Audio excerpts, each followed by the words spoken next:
Now the watch is really slow. It's really slow. I don't know what's going on with this sucker. But guess what? Don't matter because we ready to go. Y'all know what it is. How everybody doing up in the chat? Trump defense for Tyler Robinson and Charlie Kirk case requests more time. What we got over here? I hear you. I hear the audio. I hear everybody, everything going down over there. Okay, everybody good up in the chat. Let's see who we got up in the building real quick. We got Liberty and Justice. We got Project Los. We got Batty Lynn up in the building. My sister Rebecca Lanyan Bueno. I see my bro Casey up in the building as well. Everybody, I hope y'all having a fantastic morning because I know I am. Why? Because I'm ready to go. They're ready to go. It's time to start the show. I hope you're ready, yo, yo, yo, yo. We gotta wind it up for hump day. Wind it up, hump day. Wind it up. We got to wind it up. Made it, Ma. Another one. Let's keep on going, y'all. He's gonna get there. He's gonna get there because it's 6 o'clock, ain't it? Tell us. Let y'all talk to him one time. Hey. Let's go. I'm ready to get to work. Stop playing with me. Okay, last wind up. Last one. Let's go. Okay.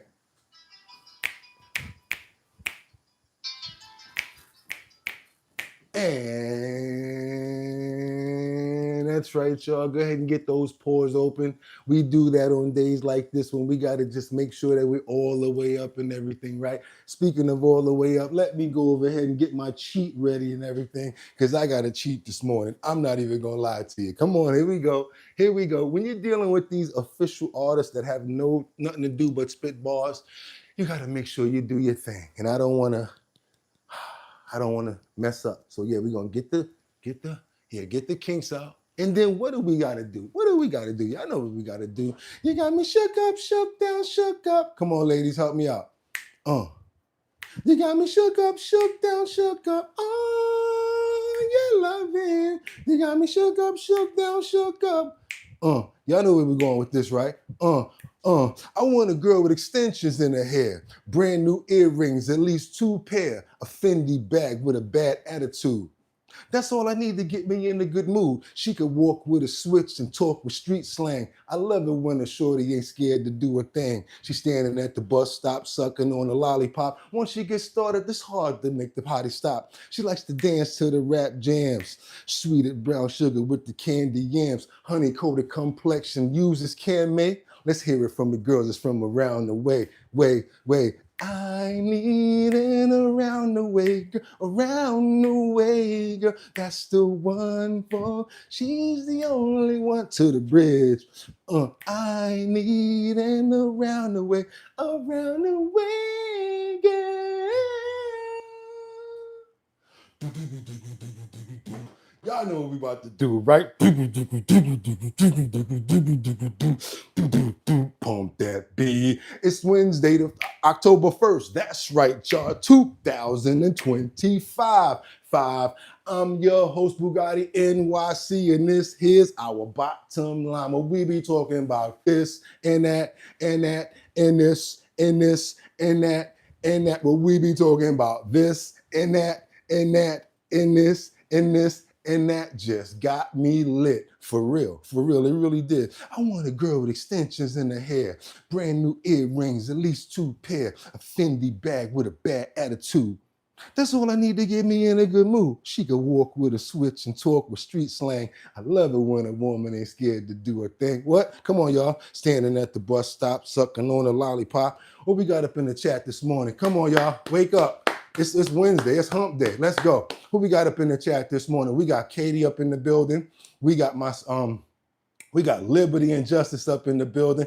Good song. Thank you so much. Who we got? Luigi's up in the building. How you doing this morning, bro? My other bro, Mark Dorfman, up in the building. We got Tiffany up in the building doing her thing. Hope you having a fantastic morning. That was for you, ladies. That was for y'all. Who else we got up in the building? We got, I said Katie, right? We got Mark Dorfman. I already know who else is up in here, right? We got my sis up in here. We got Rebecca Lanyan Bueno chiming in from Grand Rapids, Michigan. That's right, you guys. I saw you up in there. Don't try to hide, Rebecca. Don't try to hide. Hope you're doing well, sis. I hope you have the energy that the Lord blessed us all with, because guess what? We're going to have a fantastic day. We're going to have a good show. And everybody up under the sound of my voice, I just want to say thank you for supporting us for as long as you have. Thank you, thank you, thank you. And that's the reason why we turn up. Because you know why? You could have went anywhere. But the fact of the matter that you came here to chill with me, I appreciate you. So without any further ado, you know what we got to do. I got a full clip. It's 6 o'clock. Let's get into these titles. Because guess what? You know what I got, right? You know what I got? I got 5 on it. I'm going to stack 5 videos. You guys are going to stay on point so we can have a well-rounded conversation. And that's how the show going to go. 5 videos, I come back. 5 videos, I come back. But most of the time, y'all know I got to chime in. So we're going to see what it do just to make it go. And again, I hope everybody's having a fantastic morning. Without any further ado, I don't want to waste anybody's time. I'm trying to get you this as much information as possible before you hit the dough if you got to go hustle. Let's go, y'all. Let's get into it this morning. What we got here? Uh-oh, I ain't even do the heading yet. I'm already ready to get inside the work. I'm already ready to get to work. So you know what we got to do, right? Let's get into these titles. That's what we got to do. Let's go. We have Trump. Defense for Tyler Robinson in the Charlie Kirk case requests more time. Yes, they're basically saying that they got too much new information that came out. Information is still coming in, compiling. The truth of the matter is, as we know, guys, they've got a lot of stuff that's going against them. So the defense has to prepare for how they're going to go after each and every one of those charges. That's what's happening right now. Let's keep on moving forward, you guys. What else do we have? We have President Trump, who speaks about the government shutdown, layoffs, and much more. Today's the deadline. Boom, doom, doom, doom. I don't know why they like playing this game with us, but all the way up to the end, huh? They're going to do it again. Then at 11 o'clock, oh, we came with a remedy. Okay. We used to it, America. We used to it. Let's keep on moving forward, because last but not least, we've got some video coverage that shows Celeste Rivas visiting with her family months after they reported her the teen missing. That's Celeste right here. You guys know that that's the artist David, and the one that basically they found her inside of the car, the Tesla that was registered to David. We got updated information on everything. I can't wait to get into it. It's Wednesday, hump day. Get your coffee, pull up. Let's go, y'all. It's time to get to work. Let's go. First thing I got up for you on the board is President Trump, of course, talking about, asked about immigration, health costs, and he discusses crime in D.C. Let's get it, y'all. Good morning. Let's go. Undocumented immigrants. We actually do have time for that. They're not eligible for the health care subsidies that Democrats are demanding. So can you clarify, what are you talking about when you say Democrats want to protect their health care? So when an illegal person comes in, a person who came into our country illegally, therefore breaking the law, and look, we all have big hearts. I have a bigger heart than you do. They're all breaking the law, and they're coming into our country. And we just, as a country, cannot afford to take care of millions of people who have broken the law coming in. We want them to come into our country, but we want them to come in legally. Now we have a strong border, very strong border, thanks to Christie and Tom Homan and the whole group. They've done an amazing job at the border. I mean, we had a border that was reckless. We had a border that was a disaster. They were coming in by the millions. I say 25 million people. You're saying less, but I say 25 million people came in illegally. And no system can take care of the health care of all of those people that came in. Now, a lot of them have gone out. We have over 11,000 murderers. We got many of them out. Many of those people have been taken out of the country, brought back to where they came from. In some cases, put in prison because they're so dangerous. We don't want to take them out. We have to watch them. We don't want them coming back. But if you look at what's happened in Washington, D.C. right now, it is such a place. I just drove through it. and it's clean and nice and beautiful. And people are walking around and they're not afraid of being mugged. We haven't had murders. We haven't had anything happen in a long time. It took us 12 days to make it very good. It took us 20 days to make it beautiful. And now we're going to Memphis. But I think we should always keep a presence here, because if we don't keep a presence, it's going to come back never like it was, because we got rid of 1,700 career criminals. You know what that is? One career criminal could give you a lousy reputation for danger, because they commit many crimes a day in some cases. But Washington, D.C. is an unbelievable example of what can happen. And now we're going, as you know, to Memphis, which was very similar to Washington, very dangerous. And we're there, and we're working along very well with the governor, the mayor. A lot of these Democrat mayors, you know, what they don't want to have us do well, because if we do well, it makes them look bad, and they shouldn't feel that way. If I were a Democrat and I was a governor or mayor, I'd be calling Trump. I'd say, get your troops over here, just help, because the mayor of Washington is getting a lot of credit for what we did. Let's keep on moving forward, you guys. We got to get into some Charlie Kirk information. Yesterday, they basically had the second, what's this? Utah, Charlie Kirk. I can't say that word. The suspect appears in court virtually. Let's go, you guys. I want you guys to get more gaggle as much as possible. Let's keep on moving forward. Thank you. Let's go. What we got here? Is that what we're going to go to? Yeah, let's get to that, and then we're going to come back to that. Prosecutors in the case against the suspect in the Charlie Kirk assassination say they have a large amount of evidence. As Claudia Cowan reports, in today's hearing, the suspect's legal team asked a Utah judge for more time to review it. Court is now in session. While the court did not see Tyler Robinson's face, the alleged shooter in Charlie Kirk's death appeared remotely for a brief hearing on Monday. And to the jail, do we have Mr. Robinson present? Yes, Your Honor. Robinson's newly appointed attorney, Kathy Nestor, appearing for the first time as his counsel. She asked the presiding judge for more time to review the, quote, voluminous amount of evidence in the case. I imagine we're going to see the defense trying to drag this out for as long as they possibly can. Robinson is facing a flurry of state charges in connection to Kirk's assassination, including aggravated murder. Prosecutors say they are seeking the death penalty. Some legal experts say his defense attorneys may look to spare Robinson from death row. If they're able to call into question the aggravating circumstance, in this case being the idea that at the time of the murder, other people's lives were put in danger, then they can take the death penalty off the table. Judge Tony Graff told the court the proceedings will remain open to the public and assures he will do his job with, quote, transparency and impartiality. Justice demands that both of these principles, the rights of the accused and the rights of victims, be honored without compromise, treating every person who appears before me with the dignity and respect they are inherently due. The next hearing is set for October 30th, where Robinson is expected to appear in person. Prosecutors in He gonna be there in person. You know why they don't want to have him there now, right? Because they're trying to get some of that press off of him. I gotta keep going because I told you I got 5 on it. I know, ain't gonna start running my mouth. Yeah, we're gonna get over to Trump as he heads to Quantico for major military meeting, but he says he'd never seen anything like this before. Also, let me get this audio right, because you know we got that helicopter in the back. Let's go.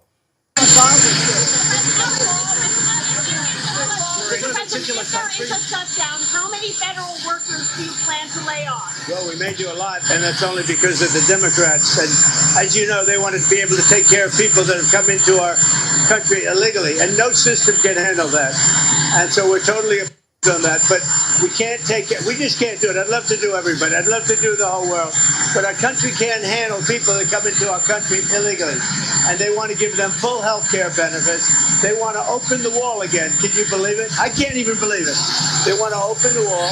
They haven't taken away boys playing in women's sports. They haven't done that. Men playing in women's sports. It's like they don't change. They lost an election in a landslide, and they don't change. How long do you plan to give Hamas to respond to the ceasefire proposal? Well, we're going to do about 3 or 4 days. We'll see how it is. All of the Arab countries are signed up. The Muslim countries all signed up. Israel's all signed up. We're just waiting for Hamas. And Hamas is either going to be doing it or not. And if it's not, it's going to be a very sad end. I want to see what's going on with Jeffries and Johnson over there, what they have to say, because, you know, we like to try to play both sides. Do we have anything on that over there? Let's see. Do we have anything over there? I think we actually do.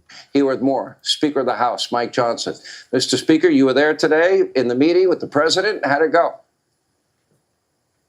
It went well, Sean. By the way, thanks for playing the highlight reel tonight. Their hypocrisy is just breathtaking, and it's shameless. And it was on display in the Oval Office. Credit President Trump showing real leadership. He's operating in good faith, and that was on display by bringing the leaders in. He heard the arguments and the debates. They're baseless. I mean, Chuck Schumer is now arguing exactly the opposite of what he has always said in his career. And why? You hit the nail right on the head, Sean. He's doing it out of political desperation. He is willing to force the government to shut down just to oppose President Trump for temporary political cover for himself, and he will abandon the American people just to do that. It's really something to watch. Are they still clinging to everything on my list? Have they given in on anything yet? No, and I fully expected that they would come into the White House today and be reasonable, but they weren't. They dug their heels in. It's painfully obvious that he's got to watch his back because the young socialists are coming for him, AOC and the others who want to challenge him for his seat. Oh. And that is 100% what Chuck Schumer and Hakeem Jeffries, by extension, are watching for. Their own political cover. And they will exact all this damage that we just heard them say in their own words in previous years. They are willing to do it just so they get political cover. They haven't backed off on any of those demands, Sean. You had it right. They want to take hard-earned taxpayer dollars and they want to give new benefits to illegal aliens. We eliminated that in our big beautiful bill. They want to bring it back. They want to prop up NPR and PBS. They want $500 million. That's their demand in their counteroffer, to prop up the Corporation for Public Broadcasting again. We're not doing that. Left-leaning media outlets don't need to be funded by taxpayers. They want to spend $1.5 trillion on a simple 7-week stopgap funding measure so our appropriators can get back to the job of just funding the government. It's really a crazy thing to watch. I mean, it's... Oh, God, it doesn't seem like we're going to get anywhere with y'all. It seems like they're stacking the deck with more on each side. That's why we need to step in. Like 3 months ago, hey, we got this deadline coming up in 3 months. What do the people have to say? And all of us, instead of these regular votes, we need to put our say in, and what we say needs to matter. Yeah, y'all work for us. What's up with that? Let's change the government a little bit. I might sound nuts, but something has to change instead of these guys being angry at the top and they pushing through policy for us. Come on, man, it's not working. Keep on, and I'm talking both sides. Call it what you want. Get it right. I'm talking both sides. I'm not a Democrat. I ain't no Republican. I ain't no independent. I'm a human being, and I want all what's better for all of us. Let's have a conversation and get through it. I'm over here thinking that, hey, if we debate, we can get to the bottom of it and come to a solution. No, we go in there and debate and still come out with nothing. It's not a good resolution, y'all. Not a good resolution on any side. Let's keep on moving forward. What we got now? And I have no comment on this personally right here. Your boy is just promoting, pushing the news. So I don't talk about any, Palestine, Hamas. I don't got nothing to do with it. But it's news, and I'm putting it up. Here we go. Let's go. Situation in the Middle East and President Trump's proposed plan to bring an end to the war in Gaza. For more on this, CBS News senior foreign correspondent Deborah Potter joins us now from Tel Aviv. Deborah, we heard that Hamas might be leaning toward accepting this deal, according to one source. What more do we know about the plan and its prospects? Well, Errol, if accepted, the ceasefire would be immediate. The hostages would be released in exchange for Palestinian prisoners. There would be a staged withdrawal of Israeli forces and the free flow of full humanitarian aid under the auspices of the UN and other bodies. It's unclear at this stage if that includes the controversial Gaza Humanitarian Foundation. Israel will not be permitted to occupy or annex Gaza, also in terms of the deal. And the plan would be overseen by a temporary governing body headed by President Trump, which would also include former British Prime Minister Tony Blair. But there are many obstacles, tough ones. For Hamas, accepting this is a bitter trade-off, disarmament and potential exile from Gaza. And overnight, we heard Netanyahu reiterating his very strong opposition to Palestinian statehood, which the deal, at least on paper, could result in. So How that's going to be overcome remains very uncertain. Errol? And another thing I gotta say, oh, matter of fact, I'm not even supposed to talk about that, but they said that Trump is gonna be part of a board that they're putting together. If he only got 4 years, how's that gonna keep moving? And then when they say that they're gonna determine who's gonna run the country after that, they're saying that they're gonna give it back to the people. It's always good to give things back to the people, but what people? Because guess what? They're gonna be angry. These people are gonna be angry. How about we just be happy if wars end and lives are saved? That's what I'm good with. I'm cool with that part, y'all. I don't know anything about anything else. Come on, y'all. Let's get into some crazy thing that you guys are about to find out about. How to avoid scams as the U.S. government stops issuing paper checks. So paper checks, this is about to be an end for paper checks. Is that going to be a good deal? I'm not so positive about that, but this is what's coming, and I got to keep you guys abreast of what's coming up. In an effort to reduce fraud, theft, and delays, most government agencies are going to stop printing checks. The change was mandated by a presidential executive order, and it actually kicks in tomorrow. Here's 7 on your side, Nina Pineda, with what you need to know to avoid any disruptions and not get scammed. Now do your boy a favor and double tap that screen because this is important. Social security checks, if they're coming from the government, I need you guys to know what's going on. Double tap the screen, please, to get those likes up. Hit those 3 dots. Go ahead and subscribe, become a member. Also, if you want to hit that notification bell so you always know when we're on. Thank you guys. Let's go. That's right. The U.S. government is going to stop issuing paper checks, which means no more checks in the mail, literally. Today. That goes for benefits like tax refunds, Social Security checks. So if you still get your payment with paper, it is time to change to electronic payments. The big change is starting September 30th. America's bank account is about to go paperless after President Trump ordered paper-based payments flowing into and out of the United States General Fund to stop at the end of September. Department of Treasury checks are like criminal candy and 16 times more likely to get stolen, altered, and cashed, costing taxpayers millions in lost revenue. They mailed it out to me 3 times, but I have not received my check at all. Why can't you just direct deposit it? They said we can't do that. I didn't know that, the United States Treasury would make a mistake such as that. 7 on your side has advocated for children with special needs, veterans, adults with disabilities, and everyday taxpayers who were without their much-needed benefits or tax refunds for months, even years. Federal payments will transition to direct deposit or prepaid debit cards. Here's how to prepare. If you receive government benefits in the mail, you will need to visit the specific agency paying you to ensure that your bank account info is on file. If you don't have a bank account, sign up for options like a Direct Express prepaid card. Be very careful of scams. Only use sites that end in .gov and don't respond to any texts or calls offering to help you switch for a fee or threatening to cut off your benefits. The government will never contact you in this way. They will send something in the mail. Remember, the phase out starts on September 30th. There's going to be limited exceptions for those who maybe can't access bank accounts. For the rest of us, no more checks in the mail. We put links to help you safely switch to direct deposit on our website, ABC7NY. Okay, so now I gotta go after this show to ABC7NY, get those links and put them in the description for you guys to make sure that you guys are covered with that. All right, I gotta do what I gotta do. Man's gotta do what a man's gotta do. Double tap that screen, let's get those likes up. Hopefully you guys appreciate the information. It's very important. And that's it. They said tomorrow. Tomorrow to us is actually today. It's 3 o'clock. It was 3 o'clock in the morning when I found that. Let's get on over to Los Angeles because Celeste Rivas Hernandez, she actually visited her family and disappeared. And all of a sudden they said, oh, she's disappeared. But how did she disappear when we got a video from the neighbors that she was actually at your house a month prior? Let's go, you guys. And plus, I want you guys to pay attention to the conversation/argument that Celeste is actually having with one of the family members. That makes me think that that's probably the reason why she was a runaway in the first place.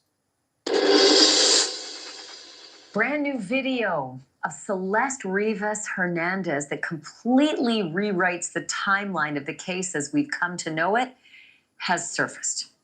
Video was recorded at the home of Celeste's parents in Lake Elsinore, California, exactly a year ago, or a year before her body was found in the trunk of a car belonging to the rising music star named David. We had been told that Celeste went missing in April of 2024 and that her family hadn't seen her since.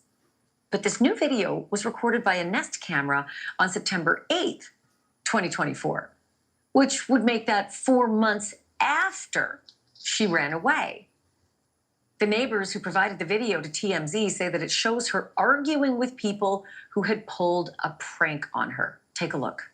Let me talk real quick, okay? You gonna let me talk? I ain't gonna let you talk. No, you ain't gonna let me talk. Why you not gonna let me talk? You tripping. I ain't tripping. Nah, you tripping. Out the door and you tripping. Oh my God.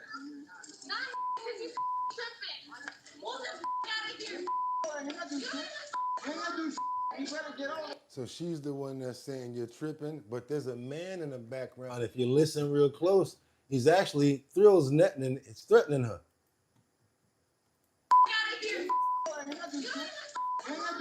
You better get on there.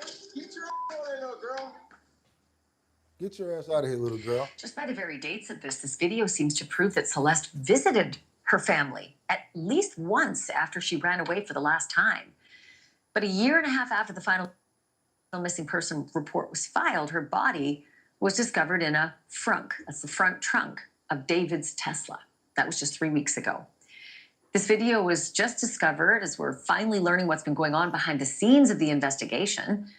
The LAPD's captain and commanding officer released a statement saying that the body of Celeste Rivas Hernandez was likely in the frunk of the Tesla for a long time before it was discovered. According to Captain Scott Williams, quote, "We know for sure that Celeste Rivas Hernandez died and someone placed her body in the front trunk area of David Burke's Tesla. We know that the Tesla had been parked at the location from which it was towed for several weeks. So it is very likely Celeste Rivas Hernandez had been dead for several weeks prior to her body being discovered." Ooh, now let's get over to, we're going to keep it on. We're going to go to David a little bit because his manager, he was answering some tweets or following up with some tweets or something like that on the internet and got himself involved. Yeah, David's manager was commenting on TikTok about Celeste's case. This is what a report says on Banfield. Check this out, you guys. Lauren Conlon was the writer of that piece, also the host of the Outlier podcast, and she joins me now live. It was a really good break, you being able to connect with Josh Marshall to get him to confirm these things. Did he say anything else? Did he mention anything about where his client David is right now? No, Ashley, and truthfully, I saw these comments on TikTok on this random video. I could not believe it, and I'm thinking to myself, it's been weeks. There have been so many allegations. Josh Marshall has not said anything yet. So, in order to file this story, I really had to make sure that Josh Marshall is David's manager. He was on TikTok responding to what people were saying about Celeste missing, her being missing, and David probably having something to do with it. So she was surprised that he was just randomly, saying stuff on TikTok. Check this out. So she asked him, it was him and these messages were authentic. So I messaged him, not really expecting to get a response. I did some diligence, so I was about 98% sure it was him. And he did write back, and he just confirmed that it was him, and he just stood by his statements, and that was it. So it really wasn't much of anything. However, I still am kind of in shock, because the first time you speak out, why would you clap back, in the comments section of a random TikTok video? I do feel like he possibly has consulted with a lawyer, which is maybe why he didn't bring Celeste's name up at all. And he didn't really say anything else besides the denial of knowing anything. So who knows? But I was just really surprised. Yeah, this is kind of messy, reckless, all that. I'm talking about that Tesla got so many cameras, it's not even funny. It's got 8 cameras on the outside and 2 inside. Yeah, we're going to keep on moving forward, you guys. We got a good situation here. I had to throw this one in just for a bonus. You know how you're chilling and you're on vacation and you think that everything is good. You're hanging out, you're eating some of the fantastic food in Rio de Janeiro. You're having some café con leche. And you may be having a little slice of something that's toasted and very delicious with a slice of avocado. Then all of a sudden somebody comes in and tries to give me all your money. But he didn't know that there was an off-duty police officer having breakfast right there. Let's go, y'all. Do your boy a favor, double tap that screen and get these likes, get those likes up. Because, yeah, we're going to have to get over to this failed real snobbery with an off-duty officer who reacts to an attempted real snobbery and pows the criminal. Let's go. Let's get it. A Sunday morning that should have been peaceful turned into a scene of panic and gunfire in a cafe in Rio de Janeiro, Brazil. Customers having coffee around 10:44 a.m. were surprised by a robber, but the criminal act was thwarted by a civil police officer who was off duty at the location. Security camera footage, which quickly spread across the internet, captured all the tension of the incident. In the video, a young man enters the establishment and announces the robbery. Among the customers, a man in a yellow cap, a civil police officer, notices the movement and, with calculated coolness, waits for the right moment to intervene. As the robber approaches the cashier, the officer discreetly checks the gun at his waist. His wife, sitting at the table with him, realizes her husband's intention and also acts naturally so as not to arouse suspicion. Taking advantage of a moment when the criminal was distracted, the officer stands up, draws his weapon, and orders him to surrender. The robber reacts, initiating an intense shootout inside the establishment. The officer fires 4 times at the aggressor. Even after the shots, the officer remains alert, checking if there were other accomplices outside. In a surprising act, the robber, already wounded, manages to shoot one more time, forcing the officer to fire back again. The sound of the gunshots sends the customers into a panic, and they hide under the tables. Finally, the criminal surrenders and throws his gun on the floor. In an impulsive and dangerous act, another customer picks up the robber's pistol to hand it to the officer. The gesture, which put his own wife at risk by pointing the gun in her direction, sparked an intense debate on social media, with many internet users criticizing the man's recklessness. But thanks to the swift and courageous action of the officer, who was alert, no customers were injured, and everything ended well. Yeah, I got a couple of things on that right there, though. It was good that you thwarted the real snobbery, but how about telling your wife, get down? Could you tell your wife to get down so that she don't possibly catch a pow? You know what I'm saying, homeboy? He was kind of reckless with that one. Getting up on some I got it. Homeboy, I got what you're trying to do, but you probably, and honestly, he probably shouldn't even said nothing. Probably should have just took it out, pow, and that was it, because of the fact that it was in that type of situation. But next time you might want to tell your wife, hey, honey, get down. She just over there. Then the other lady over there sitting down. What y'all think about that? That was kind of crazy, right? Hold on a minute. Pew, pew. Wowza. Did you ever see the ones in the barbershop? Yes, I did. Interrupted. He wasn't Gil's Nun trained. Shouldn't have did none of that, right? Exactly. Say R.I.P. London. There you go. Exactly. Yes, the real snobbery. I'm not getting caught out there by by YouTube. Real snobbery. You know what I'm saying? Kills, nils, nil nap. Kid nils napped. If I gotta flip them words, y'all ain't going, but y'all gonna understand my slang after a while. Let's keep on moving forward because we got a lot to get into. We're gonna go over to Atlanta. Sad story right here with Gwinnett County. A man that was accused of powing.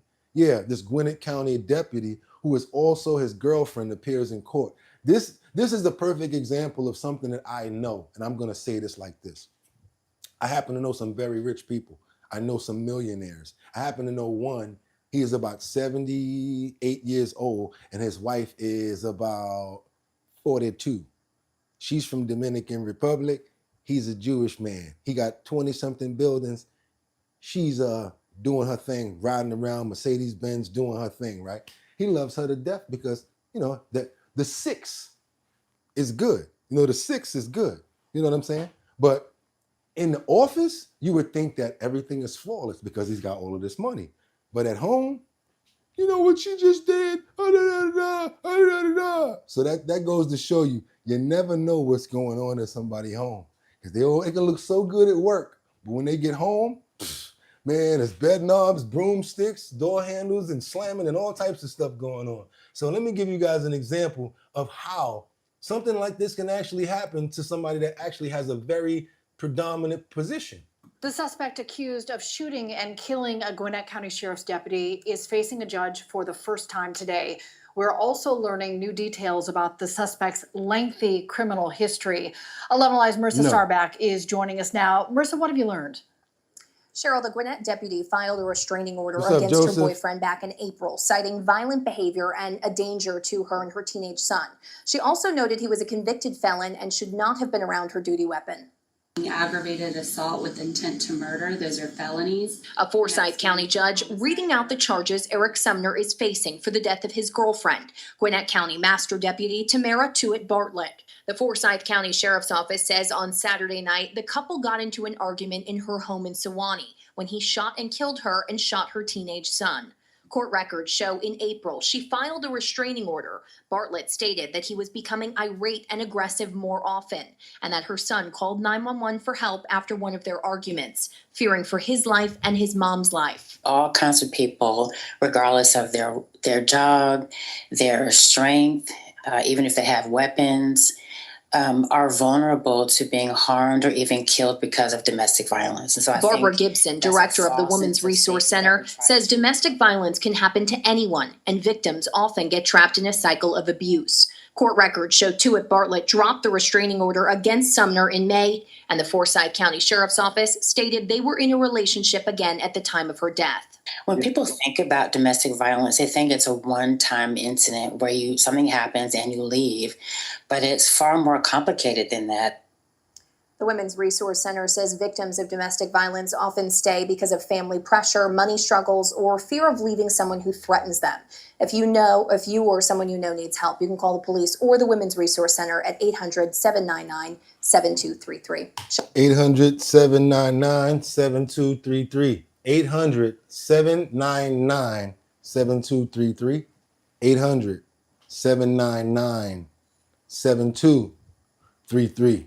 It's always a message and a message. Keep on moving forward with you guys. We got to get to this interview with this numbskull who admitted to powing his own parents on television. Yeah, in an interview. He was being interviewed, and then the numbskull just decides to drop a major bombshell on everybody and tell him what he did. It was the confession that shocked the world. Lawrence Krauss telling me right in the CBS 6 lobby he killed his parents in Albany 8 years ago and then buried them in their backyard. Tonight, in another CBS 6 exclusive, I go behind bars to sit down with Krauss one more time. You already saw a shorter version of this at 5 o'clock. Now here's the full version. It's a much shorter interview than yesterday because, as you'll see, it was cut off by the Public Defender's Office, which is representing Krauss. You're going to hear the phone ring because he's just a thunk saying he did it. Just watch. Thank you for seeing us again, Lawrence. Since you told me yesterday that you killed your parents, do you feel a sense of relief today about that? Not any extra relief. No, not at all. The world knows what happened now? That doesn't... I mean, that does help. Crazy. I'm glad that people know about my statement. That's important to me. But I think people out there care about your parents and what happened to them. Yes. Can we just go through that again very quickly? That night that you decided to take their lives, did you know that day, the day before, when did you know that was the time to do this? My father laid back and was ready. He knew. I just want to say a message that there's a legal defense type of thing, then there's a political defense. And the most important law in this country is New York State ratification law, which says that the people have the power to reassume the powers of government whensoever it is necessary to their happiness. And one of my goals was to create a board of trustees for New York State. And to create that initial trustee, someone needs to know what to do. So I'm making the claim that I'm the initial trustee of the New York State Board of Trustees, and they would have prosecutorial immunity. And so I appeal to that as having prosecutorial immunity for this case. It's pretty much a certainty that's not going to happen. You also talked about wanting to be tried under German law.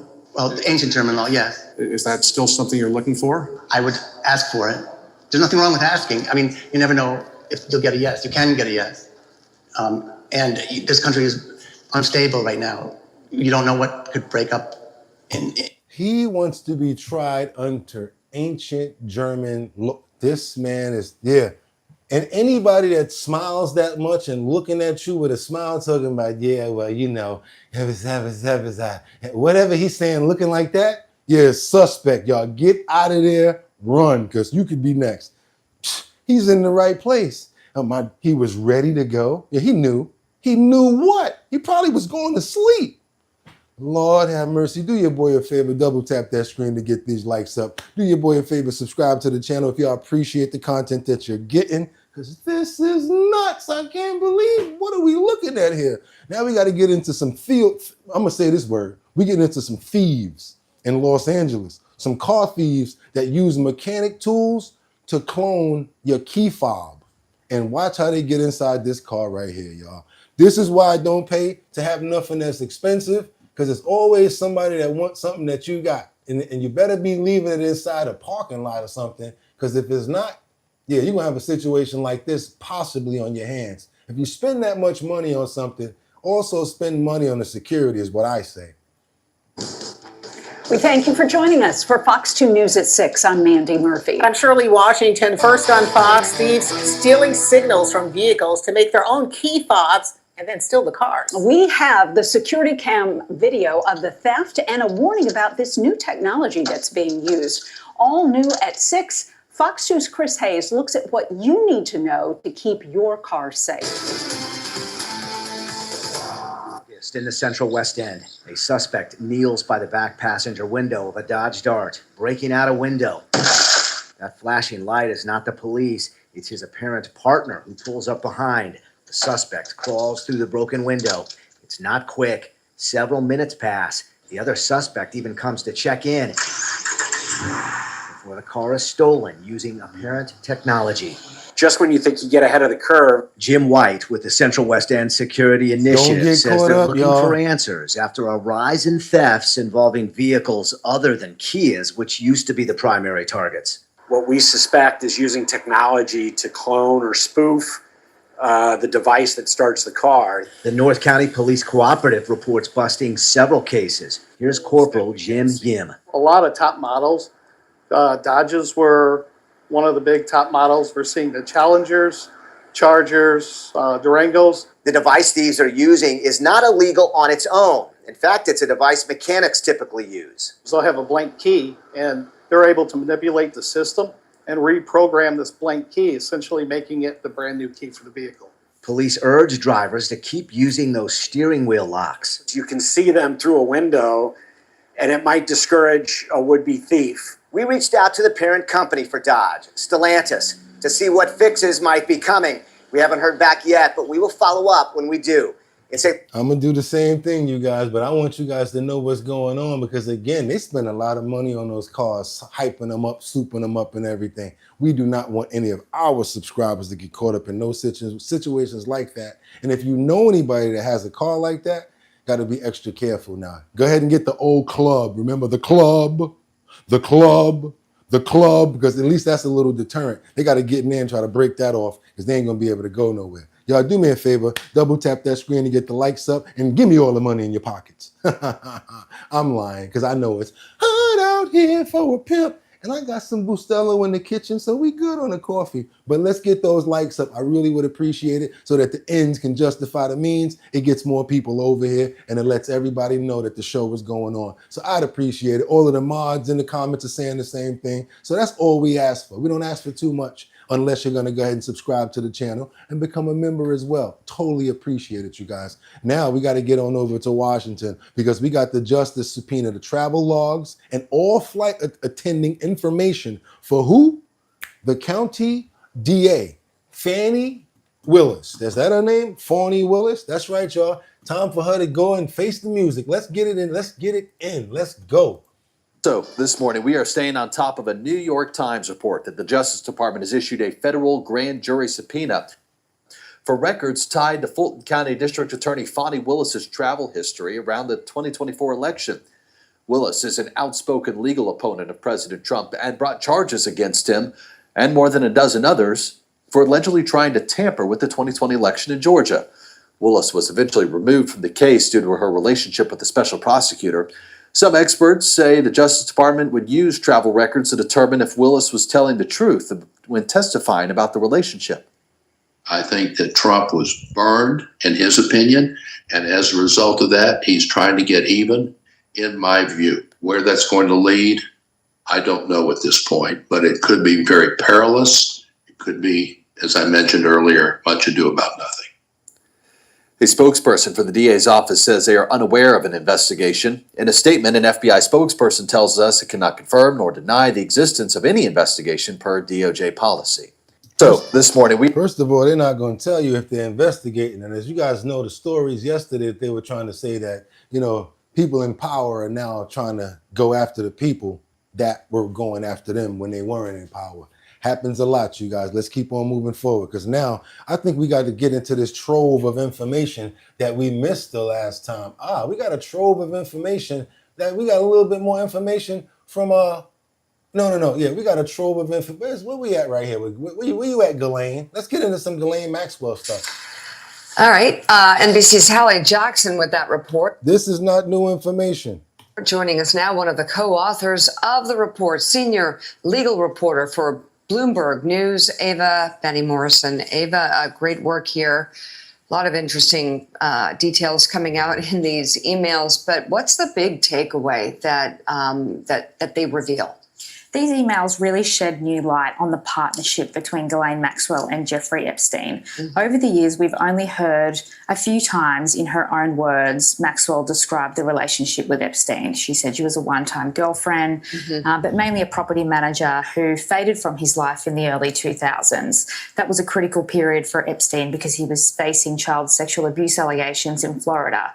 She said she wasn't in the loop about those negotiations he was having with prosecutors. These emails and our reporting show that he did in fact keep her in the loop. He asked her what charge she would prefer that he plead guilty to while he was locked in these negotiations with prosecutors. It also shows that she helped distribute more than $1.8 million in gifts to victims, to young women, to politically connected figures and business associates as well. It also reveals a new closeness that we didn't previously know existed between the pair. They were discussing a shared fertility procedure, including in the lead up to him reporting to prison. And she was trying to have his baby. We can only go on what we've seen in the emails, but they're discussing the instructions to a fertility procedure and him fulfilling his part of that arrangement. So now my point is this. Remember when she kept on saying, Mr. Epstein, Mr. Epstein? Man, listen, when y'all was around and y'all was on top, Jeffrey. But when they prep you to say it right, you're going to say Mr. Epstein to try to move yourself away from the person that they're looking for. So Maxwell, obviously, very much a figure back in the news, just had this interview with Deputy Attorney General Todd Blanche a few weeks ago, then was transferred to a much more milder prison in Texas. She basically opened a bank account, a foreign bank account using his address. She was named director of one of Epstein's companies. She traded stock in the company both and invested in it, discussed and discredited women who raised allegations against them. What do these emails tell us about her and her credibility in terms of what we've learned that she's told investigators? There have long been questions around her credibility, and these emails certainly add to those questions. It raises doubts about the truthfulness of some of her recent statements, particularly around those negotiations in Florida in the mid-2000s. She told Deputy Attorney General Todd Blanche in July that Epstein told her not to worry about it, that she wasn't really part of what was going on. But the emails seem to suggest that he turned to her for advice and she was involved in some of the strategy behind that.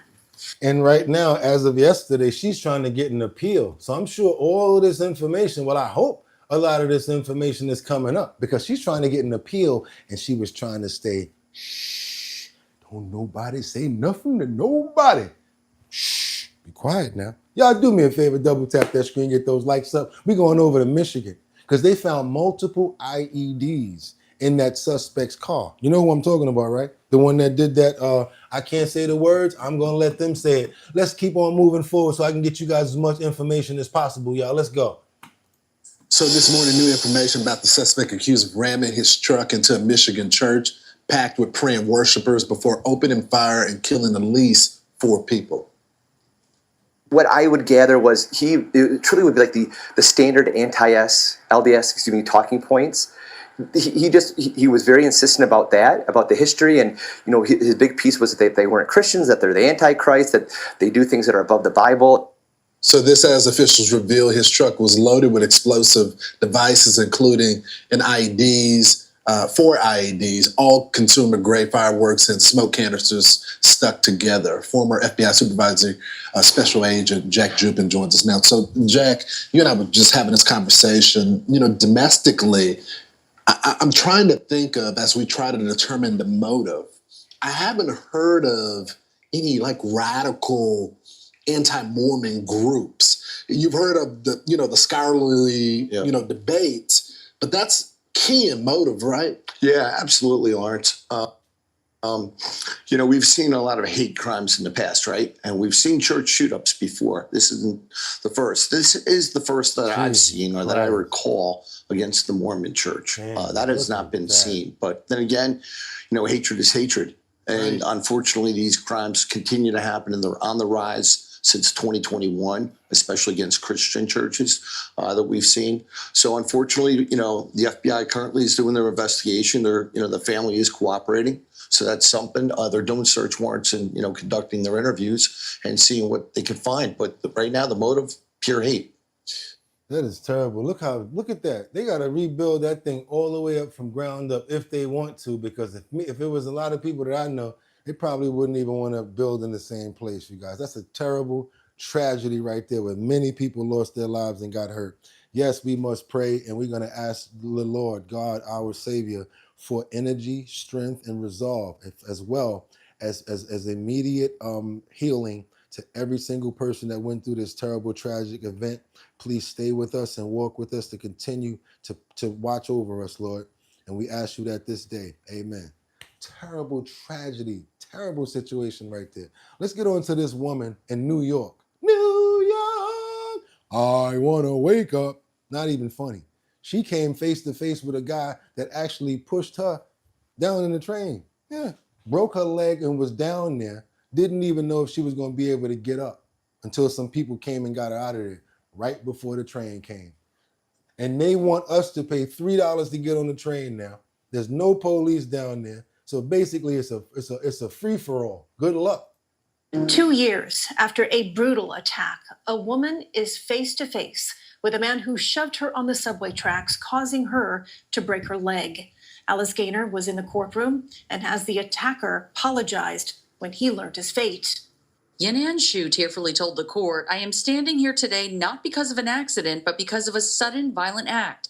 Back in August 2023, Samuel Junker followed Shu into the subway station near West Broadway and Chambers Street, shoved her onto the tracks without warning, then took off." She detailed for the judge her efforts to try and get up 3 times as she heard the train coming. "I only had one thought. I may not be able to survive." Luckily, there were a few strangers who tried their best and helped me and pulled me up. Her leg was broken. "Although I survived, my life was never the same." Shu said she suffered complications and psychological trauma. She still wakes up in the middle of the night. "Every time when I walk into a subway station, I feel faster breathing and my heart beats faster. That act of violence tears away at my sense of security and safety." She called for justice and asked the judge to punish Junker to help prevent this from happening again.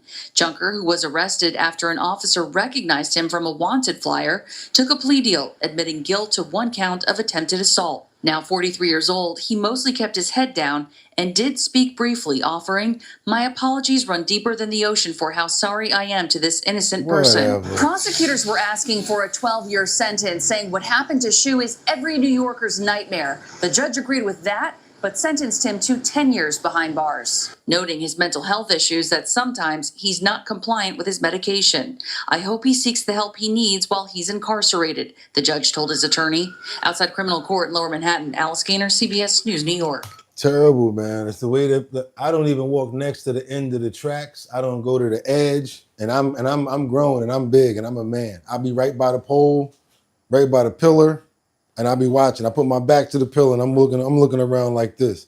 Call me extra, call me what you want. Yeah, but don't think that you're gonna just push your boy down there in front of no trills next, because I'm gonna grab you with me. Come on, let's go together. Oh, you can get over here. Okay, I ain't playing. Let's keep on moving forward, you guys. Massachusetts, we got this ex-cop that's been barred for life in Massachusetts for conducting some of the most nasty and heinous crimes that he could possibly do. This fool right here need to be wood chipper. We got a wood chipper situation coming up, y'all. We got a wood chipper. I'm investigative reporter Ted Daniel. A former police officer with ties to the Sandra Birchmore murder case has been barred from ever being a cop in Massachusetts again. As 25 Investigates previously reported, Joshua Heel was accused of lying about a sexual relationship he had with Birchmore when she was a young adult. Heel still maintains he did nothing wrong. I'm glad that this is over and behind us. Abington Town Manager Scott Lambiase reacting to the post-commission order. It says former Abington School Resource Officer Josh Heel can never seek or hold employment by any law enforcement agency in Massachusetts again. Jesse. It's what we had anticipated, what we had hoped for with our recommendation. I think it's probably what's best. Heel met Sandra Birchmore in a previous role working for Stoughton's Animal Control Unit. His name was published in an internal affairs report that accused Stoughton police officers of sexually grooming Birchmore when she was a minor. The deputy told me that Heel and the deceased woman were friends and that they had texted quite frequently. I believe it was daily. In a recording leaked to 25 Investigates last year, former Abington Police Chief David Del Papa revealed that Heel had intimate knowledge of Birchmore's involvement with the Stoughton officers, and he said Heel admitted to having sex with Birchmore in Stoughton when she was a young adult. The deputy chief had disclosed to me that he had received oral sex from a woman, and I basically told him that it happened off duty and extra matter of his on any of my business. Birchmore was found dead in her Canton apartment in February of 2021. State police and the medical examiner ruled it a suicide. It was. Last summer, federal authorities charged former Stoughton police officer Matthew Farwell with murdering Birchmore and staging her death to look like she hung herself. Heel's law enforcement certification will say expired. We found nothing in the agreement that bars Heel from being a police officer in another state. Heel's lawyer tells 25 Investigates Heel is a government witness in Matthew Farwell's prosecution, and his agreement with Post is not and should not be construed as an admission of fault or liability for any of the allegations asserted by Post or any other entity. For 25 Investigates, I'm Craziness, y'all. I gotta watch out for everybody. So you heard what he said. That last part was very interesting to me, where it says that there's nothing in the law or in the what is that? The sentence that bars him from being a police officer somewhere else again. Oh boy, do your boy a favor, double tap that screen. We try to go all over to get content from everywhere. Let's get on over to Maryland, where this boy who took out a 13-year-old boy was released from prison, and his mom is really not happy about it. She found out about it, I think, on TikTok. Yeah, she said the DA didn't even call her to let her know what was going on. Let's look into this one now, y'all. Let's go. Heartbreak and disappointment for a Prince George's County mom today. The young boy who murdered her son is now being released from probation. It's a story that News 4 has covered for years. The boy who pulled the trigger was just 12. The victim, 13-year-old King Douglas. News 4's Amy Cho explains why the killer only served 2 weeks in detention and how the victim's mom is helping other grieving families. It was meant to be a fun evening with friends. Back in April of 2021, Mom came at night, dropped off her 13-year-old son King at the Ritchie Station Shopping Center in Forestville as a reward for cleaning his room. Shortly after, she got a call from his friends that he'd been shot and killed. My son was so loving, very handsome, very charming. As a mom, you want justice for your child, and I feel that I didn't really get the justice that I was seeking. Police say there was a dispute between two groups of young people at the shopping center. The 12-year-old boy who killed King was charged as a juvenile with first-degree murder. Because of his age, his name was not released. That boy served 2 weeks in a youth detention center and was then released on probation. Now, 4 years later, a judge ruled today the boy's probation is over due to good behavior. Prom would have been this year. Graduation would have been this year. A lot of things, planning out colleges for my son, and he didn't get a chance to do that, but this boy is able to run around like nothing even happened. So it's upsetting. In court today, the boy apologized for his actions and said he's changed. The judge also heard letters from several of the boy's teachers saying they've noticed an improvement. I know how my son would have wanted things to be. My son was a mom, let it go, it's okay type of boy. And so I tried to keep that remembrance of my son. After King was killed, his mom went back to school and got her associate's degree in criminal justice. She now has a nonprofit called For King We Stand. It offers mentoring to at-risk youth and support groups for parents who have lost children to gun. Yeah, Washington, y'all. Crazy. Sad story right there, but at least she knows how to turn a lemon into lemonade, and hopefully other young boys and other children will benefit from her youth group. Do your boy a favor, please. Double tap that screen. It ain't over. It ain't over. I thought you ain't like the beat. The party ain't over. Groove me. Yeah, come on, y'all. Let's keep on going. We got to go over to Pittsburgh, where this mother, she got in front of the situation. She powed off some pals in the air because a man broke into her house, fell asleep in her daughter's bedroom. And this story right here, like he said, well, wait, it gets worse. It just kept on getting worse. But moms, she wasn't having it. Let me show you how these strong Pittsburgh mothers are. Check this out, y'all. He still was sitting for some reason, and like he didn't know what was going on. I shot the gun 2 times in the air to ask him. He still didn't know what was going on. A man from Florida is facing charges after a woman here found him asleep in her home early yesterday morning. That woman tells Roscodotti she grabbed her gun and dragged the sleepy stranger out. Put yourself in Dominique Peoples' shoes. She's sleeping in her house and she hears someone snoring. That's normally not a big deal. She has 2 children. However, they weren't in the house. What did she discover? Well, someone inside her daughter's bedroom sleeping. And she didn't know who he was. What happened next was her, as she put it, simply taking care of business. Around 4:30 Sunday morning, Dominique Peoples says she knew something wasn't quite right inside her Haverhill Street home in the East Hill section of Pittsburgh. Someone was laying in my daughter's room. And according to police, that someone was a 23-year-old by the name of Miguel Angel Meza of Miami, Florida. I went in the room and he was laying on the floor with his pants to his knees. What's going through your head at that point? Were you in here to rape my daughter, to take my daughter? What were you doing in my house? Ms. Peoples says she didn't wait for Meza, who apparently smelled like he had been drinking, to answer her questions. I went mom at that point. I gripped him up, tried to get them together, trying to see who he is, kicked him down the steps. And out the door. However, according to Peebles, Meza decided to hang around a little longer on her home's front porch. And that's when Peebles, a licensed firearms owner, grabbed her pistol. If somebody kicked me down some steps, how you come sit on the porch? He stayed on the porch. I watched him on the camera. That's what made me open the door and start firing in the air. Peebles says she fired 2 rounds into the air. And with that, Meza, still with his pants down around his ankles, stumbled into the home next door where he was apparently staying. Not long after police arrived, and according to court records, Meza was found hiding next door upstairs under a pile of blankets in a closet. Peebles says she doesn't know who lives next door and is all for being a good neighbor, but told KDKA, they better not walk over here because I don't feel safe no more. Uh-oh. Miguel Angel Meza, meanwhile, remains in the Allegheny County Jail, facing criminal trespass and public drunkenness charges. Yeah, well, see, there's a whole lot that can go on with that. You don't know if he was probably watching the little one, knowing where she was going, even though his I was drunk. Man, no. Okay, well, take this with you. Woo-wap, woo-wap. He went down the stairs like this, y'all. This is one of my favorites. And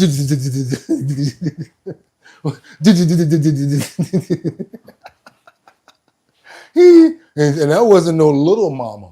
That was a big mama right there. You see, she had on her nursing, her nursing shirt, like Big Mama coming home from work. Child, I told you to have this place clean when I come home from work. That's one of them mamas right there. You don't play with no black mama like that. That's Mama Bear, fool. Is you crazy? Man, let me tell you something. I don't even want to get with a woman like that. Mess around, she'll slap you in the next Tuesday, and it's already Tuesday. Let's keep on moving forward, you guys. Let's keep on going. We got to go on over to this. When I know we're going to do some fun stuff. We ain't doing none of that crazy stuff. Yeah, we're going to go to Michigan because y'all be acting up in Michigan.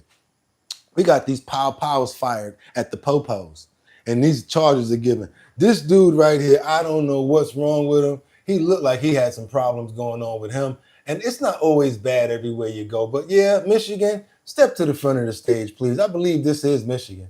We only learned about this exchange of gunfire after seeing the attempted intentional homicide charge in court records, requested the complaint, and then read the details. So here's the suspect in that location. Darwin Cullen is 41. Milwaukee. According to prosecutors, he shot at an officer near 10th and Burleigh last Wednesday. It all started with a shot spotter report, and at the scene, an officer later hears what sounds like a gunshot and walks in that direction and follows a man he believes has a gun. The officer, according to the complaint, asks the man, "Hey, sir, how you doing?" The man responds with a question. "You going to keep flashing that light?" adding a couple of profanities. And when the man turns the corner, according to the complaint, there are 2 gunshots. The officer returns fire, but no one is hit. Backup arrives, and they find a man matching the description on the porch of a home sweating. They also spot a piece of clothing from that same description balled up behind the man, and they take him into custody. Today, that suspect was in court. You, thankfully, get taken into custody without any further incident, which is why I say you're lucky to be alive, because after allegedly shooting at a cop, the people coming to protect that officer and to arrest you would not have been inappropriate if they came in guns blazing. Police also say they found a gun at the scene, and they say unfired bullets from that gun match shell casings from that shooting scene. A court commissioner set bail at $100,000. Man, that's what I don't know what he was thinking. He might as well go ahead and take the charge, man. Because when you powing at them, they come around the corner. Give it to them. Rat-ta-ta-ta-ta, rat-ta-ta-ta-ta, rat-ta-ta-ta-ta. We must have been trying to get S by police officer. Yeah, exactly. Let's keep on moving forward, you guys. We got to go on over to, we're going to go over to Milwaukee, where the survivors of a 6 assault asked for maximum sentences for her defendant. Yes, we got some payback right now, y'all. Payback for this fool right here. Let's go. We got some payback going on. Where we at? Where we at with the payback? Where we at with the payback? Come on with the payback. Payback? There we go. Payback. Big Story Tonight at 9, she came in contact with pure evil. That's how a sexual assault survivor describes her experience with 17-year-old Tremonte Kirk. 17 years old. You heard what she said, right? 17 years old. Watch how much stuff he already did. Kirk is charged with second-degree sexual assault and use of force. He pleaded guilty on Wednesday. Christina Van Zyl spoke with a survivor who says her fight for justice is far from over. She joins us from the newsroom. Christina? Ted, Milwaukee County prosecutors describe Kirk as a serial rapist. That's why the woman he assaulted says she worries for the women in the community if he doesn't get the maximum sentence. When you look at his record, he's not learned from any lesson. 17-year-old Tremonte Kirk sits in front of a judge Wednesday where he pled guilty to 2 counts of second-degree sexual assault and 1 count of aggravated battery. He did it. He knows he did it. 54-year-old Charlotte Nozar calls herself a survivor. Prosecutors say Kirk raped her in the elevator of her apartment in December. Nozar suspected she wasn't the only one. See, I told you. Something is definitely wrong with that guy. Definitely wrong with him. Older people, I don't know if that's his thing or whatever, but yeah, that's all I'm going to say. From jump that there were more out there. Wednesday, she learned she was right. Another victim sat in court. A couple weeks ago, I was notified by Milwaukee police that there was a DNA hit related to a report made in October of last year.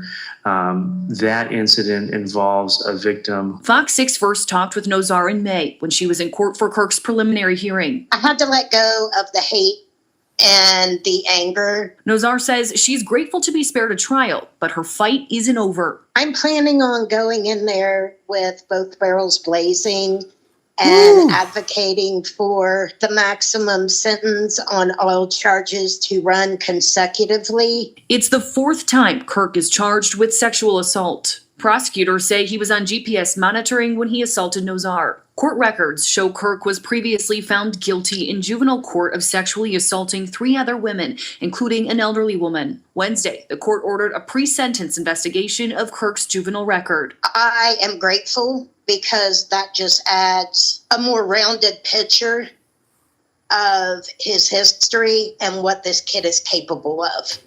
Sick and despicable situation right there. Very crazy. Right? I don't know what to say. I'm not going to say, Lord, he must have been out of his. Something is wrong with him. Period. Let's get on over to Philadelphia where these parents get charged as teens. No, these parents are now getting charged. We've been saying this for the longest. The parents need to get charged because back in the day, my mother used to take a switch, extension cord, that cup over there, right there, if it's next to me. Let me see that light over here. She'll find a way to use this extension over here for the iPhone charger or what else. I'm talking about this keyboard. Anything was a weapon of ass destruction when it came down to my mama. And I always loved my mama. She my favorite girl. So don't get it wrong. I appreciate the A whippings. Let me tell you, she would use anything. Whap! You'd be like, Tweety birds all around. Disney birds. And then come to you later on an Eddie Murphy tip. Now you know, no, Richard Pryor. Now you know mama's sorry now, you know. But I had to pop you. I had to whip your ass because you need to know better. I had one of them mamas. And then after a while, you know what? I ain't getting in trouble no more because her hands were like this. I didn't get my hands, you know how they say he got it from his mama. And my mom, yeah, she get it from my mama. I got these big hands from my mama, not my daddy. She was the one to look out for. Every story ain't the same. My mama was the one. And she would grease lightning. You'd be like, oh my God, mommy. Yeah. So that's why I flew straight. That's the era that I come from. So that's why now the children and the kids are out here right now running wild, doing whatever they want to do, that they simulating Grand Theft Auto, doing all the crazy stuff that they want to do, right? If there was the same mothers and grandmothers like when we was raised up, oh my God. They don't know what whippings is like. I'm going to call the police. You going to call who? They wasn't playing that back in the day. Call them if you want to. They're going to be coming to get you, and you're going to be laid out. Let's keep on moving forward because we're going to Philadelphia where the parents are now being charged as their teens are doing a whole bunch of crap, and they need to get in trouble for all of these car burglaries and crazy stuff that they doing over here. Check this crazy situation out. Check this out, you guys. The parents are getting charged now. A string of car break-ins over the weekend has now led to charges against 3 suspects and several of their parents. Police in Gloucester City arrested a 16, 17, and 19-year-old over their alleged involvement in a series of burglaries. I bet you they'll be on point now. Where you going? What you going to be doing when you go outside? Because you know what? I can get locked up for what you do. Now they're going to do something that we should have been doing from the gate. Paying attention to your children and raising them right. Asking them questions. How about that? Early Sunday morning. But when police charged the teens, prosecutors opted to also hold their parents to account, accusing them of failing to supervise their children. Exactly. New Jersey correspondent Trish Hartman has the details tonight. 3 arrests were made after the alleged thefts from We vehicles. need more of but this the in other parents of the states. juvenile suspects were also charged. Police say it's an effort they've been using for quite What's some up, time Sharice? You to already cut down know. on juvenile crime. It was early Sunday morning, around 1:30. Surveillance video shows 3 people walking near vehicles in the Highland Park section of Gloucester City. Police say it was these 3 who were arrested a short time later for breaking into cars and stealing things. You can see one trying to access cars in a driveway across the street, running from the house when a light goes on. Denise Glassman says her son-in-law's car was hit, left unlocked on Saturday evening. That's when he called the police and found out that they had got his car along with all the other cars on the street. She says credit cards were stolen out of it, and his bike was also stolen out of the driveway. His kids were upset. My grandchildren are very scared now that there's going to be somebody coming to take their things. Police say several vehicles were burglarized over the weekend. 3 suspects were taken into custody. 2 juveniles from Camden, 16 and 17 years They just old, trying and doors. 19-year-old Wesley Hunter from Cherry Hill. Hunter had outstanding warrants and was turned over to Camden County Police. The juveniles were released to their parents, who were also charged with failure to supervise their child. If somebody came to my house and said my kids did something wrong, I would take responsibility. Absolutely. These parents need to take responsibility. Good. The police chief says the charge typically involves an appearance in municipal court and likely a fine. Nah, hell with the fine. Let them take part of the charge. If it's bad, I'm saying, let them get involved the way they're supposed to get involved. Real talk. We got to keep on moving forward, you guys. Double tap that screen if you like what you're seeing right now. Get those likes up. Also, subscribe to the channel. Become a member. We do this every day about the same time. But just in case you don't know, hit that notification bell down there so that you know when we're on. We're trying to get to 60,000 subscribers. You guys can help us out. Like I say, it's hard out here for a pimp. So I understand that you probably ain't got it to tip when it come down to the money. We like the likes to let more people get over here to see more information on what we got going on. Let's go on over to New York where this Brooklyn man has been locked up and I don't know if they gonna let him out. Check this out, you guys. We're gonna get on over to New York right now at this Brooklyn man has been arrested for attacks on teen girls and he deserved it.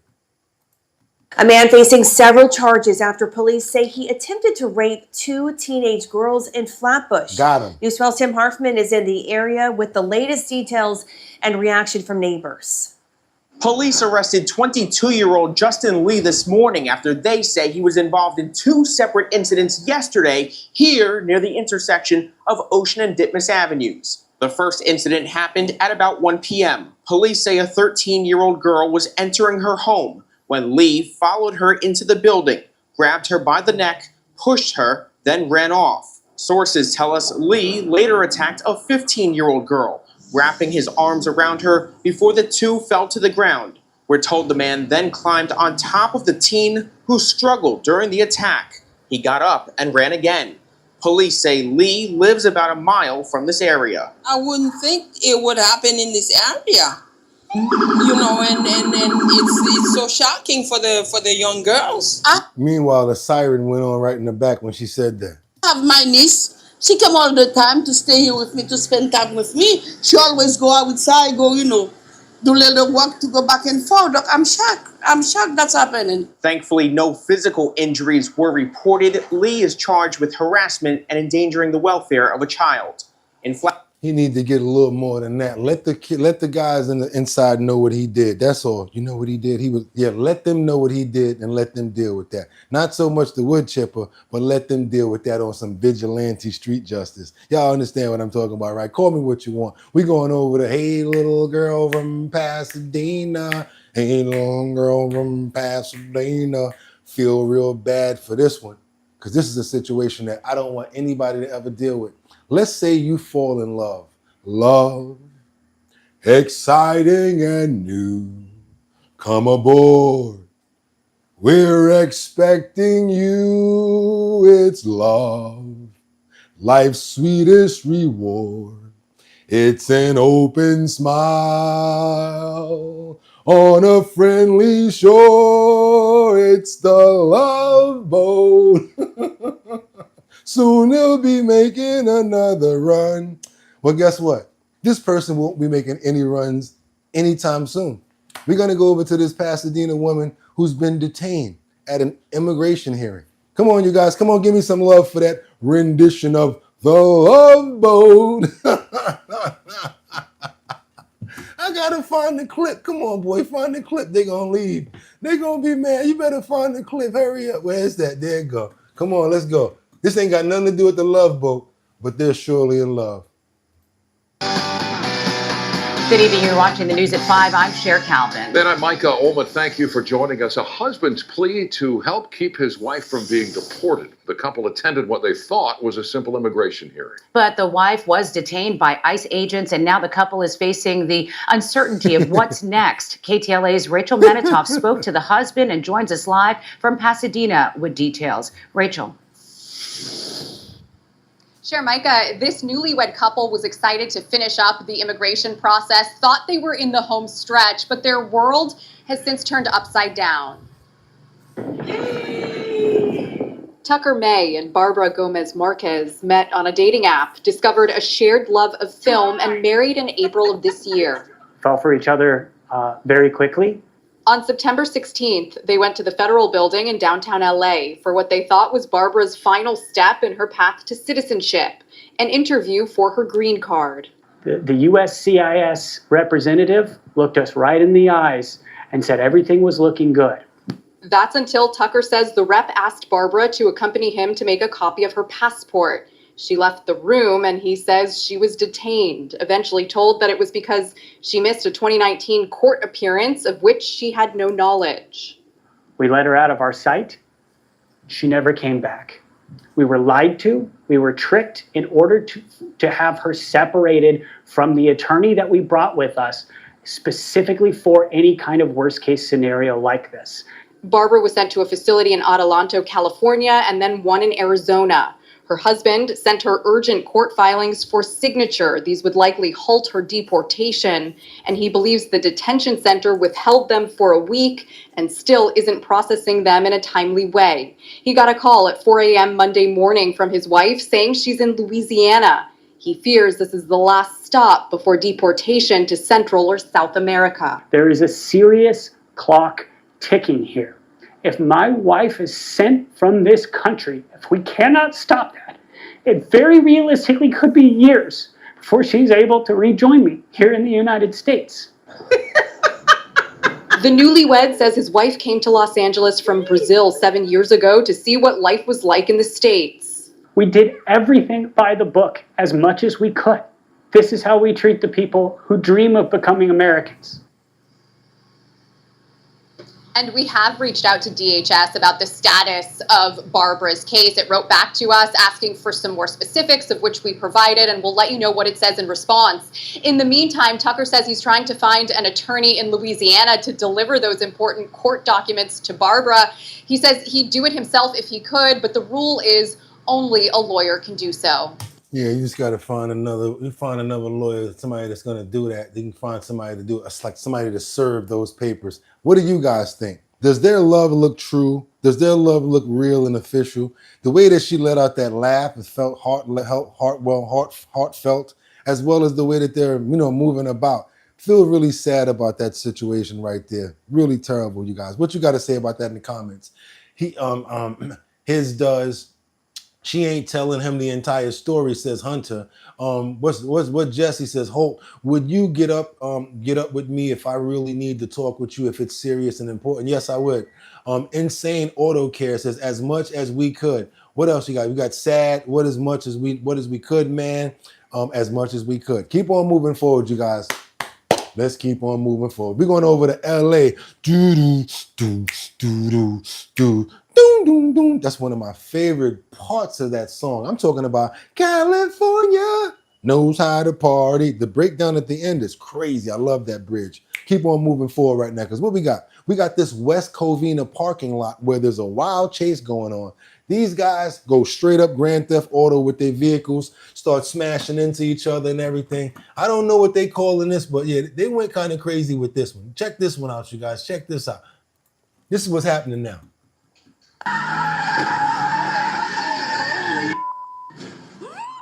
I'm talking about rolling like I don't even know what to call this.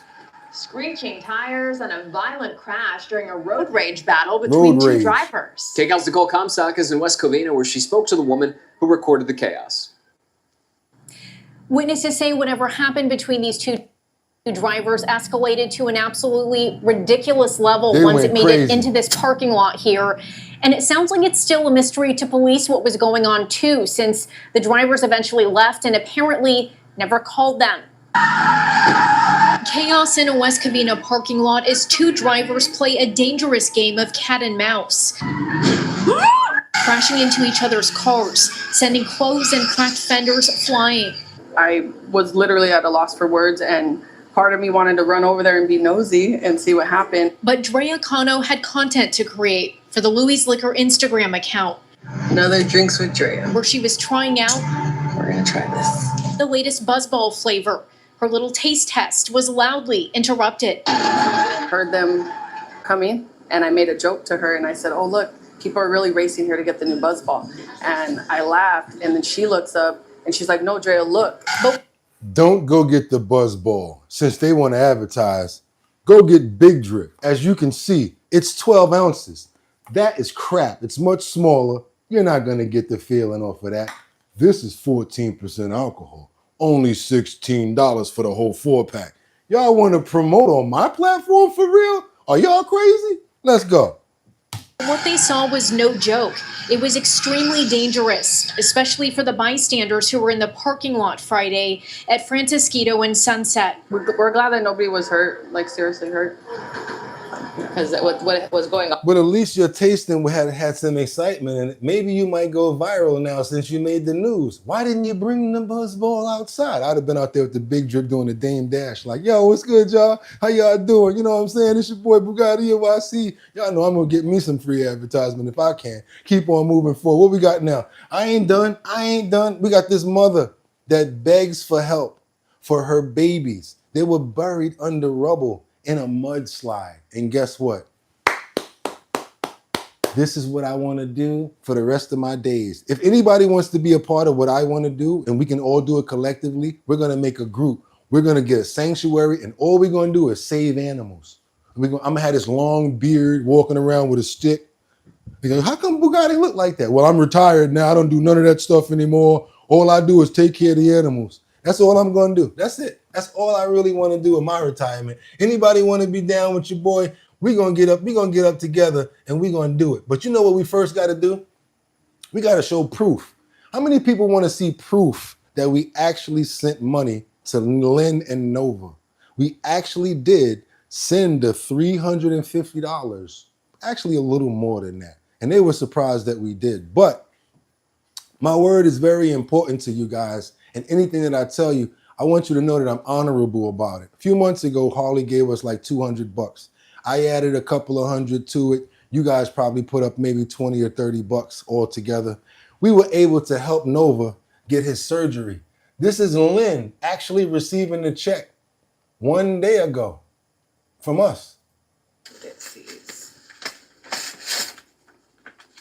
This one's from Mr. Crawford. Shut up saying that name. Don't say that name. Say our bottom line. HT. Yeah, HT, our bottom line. Come on, Lynn, come on. Oh, send his phone. That's my boy right there. Had to make sure he was straight. Hey, move the address and all that stuff. Okay. It says from Eric Crawford. Whatever. Our bottom line, I love you, Nova. He will walk again. Gave number, and it says, please keep me posted on where we are at as far as the money goes. Okay. Thank you, Mr. Crawford. Shout he out. Gave his number. Shout out. Oh. Thank you, Mr. Crawford. You gotta keep saying that. Oh, wow. Thank you so much. Wow. Okay. So, I don't know what platform Mr. Crawford is following us. Stop. And if y'all ever call me that. We own to the therapy part, Mr. Crawford. So we're good on the MRI. We got the surgery, the MRI and the surgery done, and now we're moving towards the physical therapy. So that's where we at now.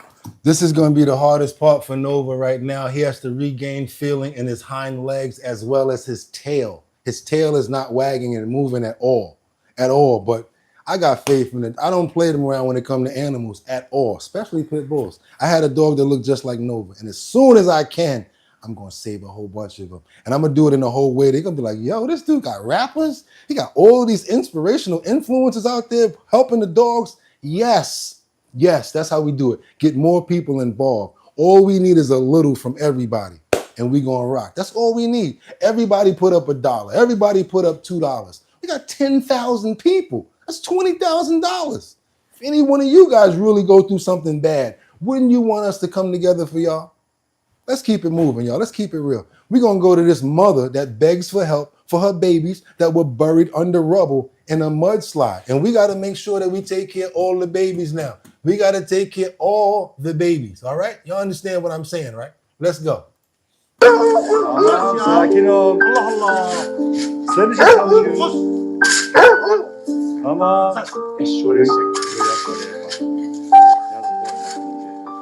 Ayağı var orada bak. Her body, the rest of her body is stuck under the dirt. So they're trying to dig her out. But of course, she's barking. The reason why she's barking is because she does not care about herself. She wants them to get her babies. She's fine as far as she's concerned.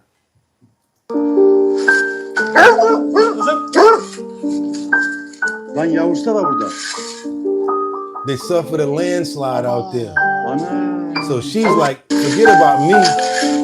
I'm not worried about me. Go over to where my babies are. Now watch this. If it wasn't for these men, watch this.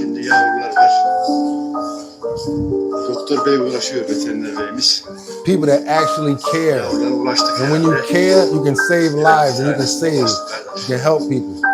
And it don't cost nothing. Çek. Çek kardeş çek.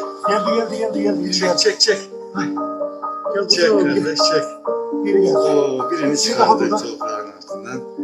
İkinci de çıktı. İkinci de geldi. This needs to be us. Saving the animals. That's right. Watch how many they pull out. They finally, the first puppy appeared and they kept on getting daha var, geliyor. Abi bunlar 8-10 tane oluyor. Daha var. Çek abi çek. Ay maşallah. I would have been there for all day trying to make sure I got them all. Var senin şeyler var. I'd have kept on digging till I had no more breath. Bak orada bak. Look at that. And he just because he kept on swiping, he got another one. Vay canım benim. And they were in there deep. 5 oldu. Of inşallah ölmeden. Now he's listening to see if he hear any more. Ses yok mu? I think it's more. There's more. Yeah, there's more. There's more. He hears it. That's why you can't give up. Can't give up. Above. Got him. The last one, they found him. Bu da tamam. Ay maşallah tosuncuk.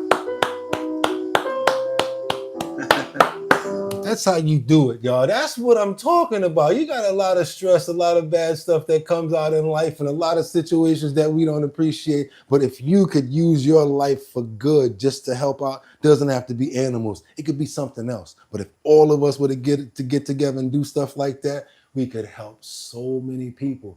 Money don't even really matter. I told you the power of numbers. Just get together and help each other out. And if y'all trying to make some money, hit that link in the description. Guess how much I found?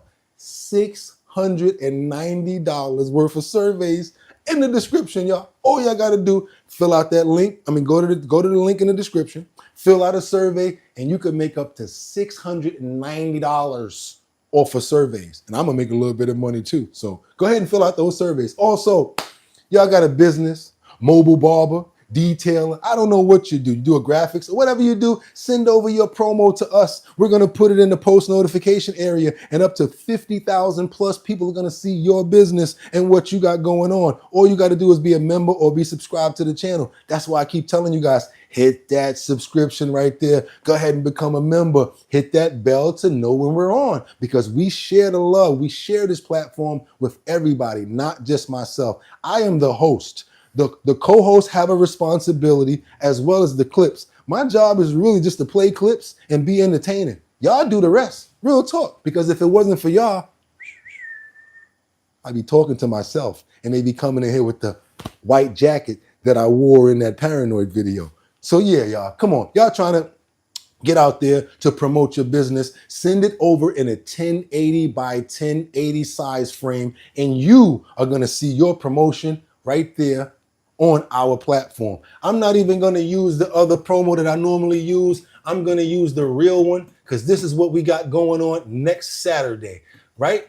Next Saturday, we're going to be at that Throgs Next Superstore. That's right. The Show Your Talent Search is going to be at the Throgs Next Superstore. That's at 815 Hutchinson River Parkway, Bronx, New York. We got the Wine and Liquor Superstore. We got DJ Don Dada from Black Ink Crew. You guys know who that is. Saturday, October the 11th from 4 to 7 p.m. You guys see what that is, right? It's the Big Drip tasting. Sign up. You guys can make up to $250. Told you about the Show Your Talent Search, right? The Show Your Talent Search.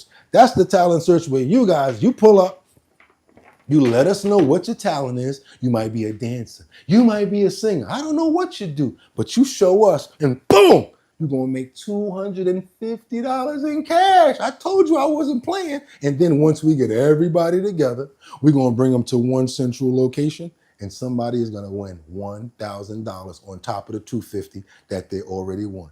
You want to be a part of the Show Your Talent Search? You know how to cook? You know how to do a backflip? Can you do a handstand? Can you do a one-hand push-up? That's talent. We want to see it. And if you're the best one, boom, you can make $250. Y'all know where I got that from, right? So y'all know what it is. It's your boy BOOGOTTINYC. I want you guys to come out, hang out with me at 815 Hutchinson Parkway in the Bronx, you guys. I heard Casey was pulling up, and it's not going to be on the 4th anymore. It's the 11th. We want to put it to next week so we can get more promo opportunities to get more people to sign up. Again, if you want to be a part of the Show Your Talent Search, where you can make up to $1,250, $250 first, and if you win, again, the grand total is $1,000. All you got to do is go to the website, www.drinkbigdrip.com. Go to the first page, join the mailing list, and we're going to keep on sending you promo to let you guys know where we're at. You come to the location, sign up, and if you win, boom, money for you. Hope everybody understands that. And yes, October the 11th, that's right. We're going to be at the Throgs Next Superstore. We're going to have a lot of fun, you guys. And whoever can't make it, we're going to be going live from the actual location. So with that being said, you guys, let me go ahead and get this other header back up because you know how we got to do it. We got to make sure that we stick into the business because, of course, our bottom line comes before everything. And with that being said, you guys, y'all could have went anywhere. But you know what I'm going to do first. Can't just leave like that. I would like to pray for every single person that's in the chat, for every single person that helped us get to where we're at right now and that stayed here and that always shows us support. We are at 350 videos as of today. We have went live 350 times and we are celebrating our 350th show right now as we come to a close. I wanted to make sure that the show went well before I did it, Lord, and prayed for it. But I knew that you had us all the way to the end. I thank you and want you to know we appreciate you, we love you, we recognize you, and we appreciate every single thing that you do for us. I want to pray for liberty and justice. I want to pray for Casey. I also want to pray for Allegedly. Also Batty Lynn. Also my sister, Rebecca Lanyan Bueno. We don't want no more hospital nothing. We want you fully recovered, boo. Yeah, miracles can happen. Also, who else we got up in the building? We got Cat Dad. Thank you for your support. Demonetized, Dot Focus, people that I know got us from the gap. Because once I see your name, it makes me light up, like Mr. Spilker over there. I just want to say thank you, Lord. Appreciate everybody, and amen. Sorry that the prayer was so long, but sometimes you got to do what you got to do, and I got to make sure you guys understand that it's not a game over here. And with that being said, y'all know what's going on. Tomorrow's Thursday, same bat time, same bat channel. We gonna be right here. Y'all know what it is. Y'all could have went anywhere. But the fact of the matter that you came here to chill with me, I appreciate you. So until tomorrow, 6 o'clock, I see y'all then. Get 'em! Peace. One.